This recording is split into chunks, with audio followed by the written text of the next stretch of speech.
a giant ship made of ice, a flying tank, and much more. These are the 5 most bizarre weapons of the World Wars. Project Habac. It's World War II, and the British are in need of more aircrafts to beef up the Royal Navy. The problem is, there's basically no more aluminum or steel left. So how are you supposed to build a ship without any steel? Well, luckily for the Brits, one of these generals, who had possibly the worst spelling of the name Jeffrey ever, had the answer. His solution? A ship made of ice. It's a genius idea. Ice floats in water, and actually, okay, it's not as dumb as it initially sounds. That's because he was going to make the ship with a specific type of ice called pykrete. Basically, when you mix ice and wood pulp, it creates a substance that's resistant to explosions, bullets, and is much harder to melt compared to normal ice. Granted, pykrete still melts, just at a way slower rate than normal ice. Obviously, building an entire ship out of ice is still a pretty hard sell though, so Jeffrey waited for a conference with all the highest ranking generals to present to them the true powers of pykrete. What's good, everyone?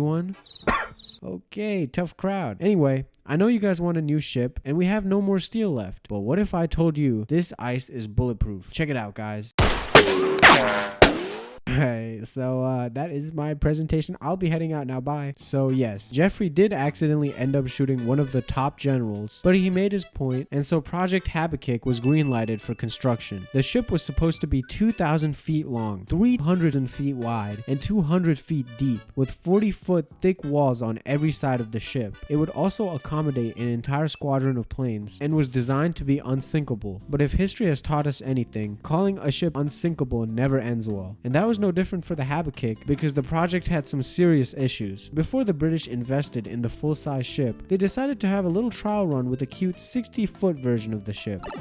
What could go wrong? Actually, not much. The prototype was pretty successful and survived all the tests thrown at it, so the massive ship was approved for construction, and this is where issues first occurred. First of all, even though pykrete is slow to melt, it does still melt, so to stop the pykrete from melting, it had to constantly stay under -16 Fahrenheit. This means the ship needed massive pipelines filled with super cooled water just to keep it from melting. And then the team realized that a full-scale ship needs some type of steel reinforcement to hold the massive blocks of pykrete together. When all the calculations were done, it would ironically take more steel to build Habac than a normal aircraft carrier. This, plus the fact that the original budget had tripled, caused the entire project to be scrapped. You know, as ridiculous as an idea this was though, it was still kind of innovative. The same could not be said for the Hugo balloon bombs. When it comes to inventing stuff, the Japanese have an almost flawless record. I say almost because they also came up with the Hugo balloon bombs, which is widely considered to be the least effective bombing campaign in history. Let me set the scene. Japan and US were fighting, and Japan wanted to bring chaos onto America. The problem? There's a whole Pacific Ocean in the way, and it really put a damper on their plans. Until one day, General Adee had a brilliant idea. Tie a bomb to a helium balloon and hope the wind doesn't blow the wrong way. I will cut the Japanese some slack, because this is in a world before ICBMs existed, but regardless, it was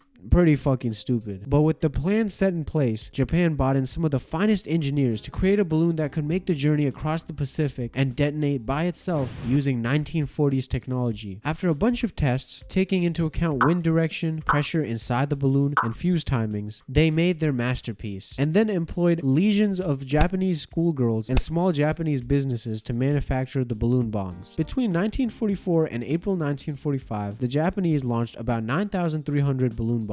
About 300 of them actually reached North America, but almost all of them were intercepted because, I mean, it was literally a big ass balloon. It wasn't exactly subtle, so they all got shot down. The most damage the bombs caused was 6 casualties, although those weren't even military, those were just some really unfortunate civilians. Meanwhile, the Japanese kept tapping into American radio signals, eagerly awaiting to hear news of the destruction they had caused. 142年11月14日 Hey, Dale? Dale. What? Dale, you there? You're supposed to keep the signal clear. Dale, I got an important message for you, Dale. What? Yeah, so they didn't hear much about their bombs. And just a few months later, the Americans dropped their own bomb on the Japanese. The Kumlof. You know what's the problem with aiming a gun? You usually have to put yourself in danger to actually aim down the sights. A real bummer, right? Because you can get killed. Well, leave it to German engineering to solve this problem, because in World War II, they came up with the Kumlof. The idea is that you bend the barrel of the gun, and That's it. That's the whole plan. You know, barrels are straight for a reason. It's because the energy of a bullet is ridiculous. So when you add a bend to the mix, it adds a lot of stress both on the barrel and the bullet and leads to failure in the both. And in the Komlov's case, it meant that every bullet that got shot out instantly became shrapnel, kind of like a shotgun. And by around 300 bullets, the barrel itself would fail. The whole setup was also extremely inaccurate, as you could probably imagine, and the Germans eventually gave up on the concept. Antonov A40. It's the middle of World War II, stalemates are happening everywhere, and every superpower is brainstorming ways to cause chaos behind enemy lines. Paratroopers? Yeah, but they're not bulletproof.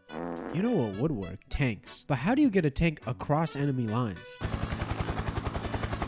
Most nations did try flying tanks for about 5 minutes before realizing it was a terrible idea, but not the Soviets. They were dead set on making this happen. Initial trials had them dropping a tank from a plane. The tank consistently survived, but the crew had to parachute separately in their own. Not ideal, especially in the middle of a war. So the Russians called up Oleg Antonov to find a solution. And he did, sort of. Enter the Antonov A40, the first tank with wings. They basically stuck wings on a T-60 tank, which is a tank that is only 6 tons, which is pretty light for a tank, but you know, it's still 6 tons. Antonov tried to reduce the weight by removing everything unnecessary. Armor? It has to go.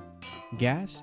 Leave 2 drops. Ammunition? We have room for about 3 bullets. Okay. Only thing left in this tank is these shirtless pictures of men. Oh, how did those get in there? So we're throwing them out? Keep them. Anyway, after doing all that, they somehow found a guy crazy enough to test drive the thing, and believe it or not, the tank actually landed. Or did it? There's only one source on this, and one picture, and this picture is actually fake. It was a model of what the Antonov was supposed to look like, so who even knows if the thing really flew? Either way, it didn't get far enough to actually be used in the war. The Great Pandrum. And to end off this list, we're going back to the Brits with the stupidest invention, the Great Pandrum. The British were getting ready for D-Day, which if you don't know was this massive final offensive that all the Axis powers were going to do on German-occupied France. But they needed a way to deliver a massive amount of explosives from the boats to the concrete walls of Normandy. Luckily, the smartest engineers got together to create the Pandrum. The plan was simple enough: stick a bunch of rockets onto 2 massive wheels, load the things with a ton of explosives, and then launch it at the enemy. And the plan was genius because the Germans would never see it coming, causing a bunch of chaos and giving the British time to land their troops and capture Normandy. But in reality, the entire plan was a massive clusterfuck. First of all, the Pandrum was supposed to be a top secret government plan, but when it came time to actually test out the thing, they decided to do it in a public beach. The first couple trials were complete chaos because pretty much everything that could go wrong with it went wrong, and it was a massive public spectacle. The rockets would malfunction, the wheels would spin at different rates, and sometimes the rockets would just break out of their holdings and start flying around on their own. After a couple more weeks of trials and failed attempts, the team working on the Pandrum got a letter from the British government. This is pretty shite, but fuck it. Just make sure it goes towards the Germans. You think you could do that, you lot of muppets? Bloody hell. The team was excited because now all their invention had to do was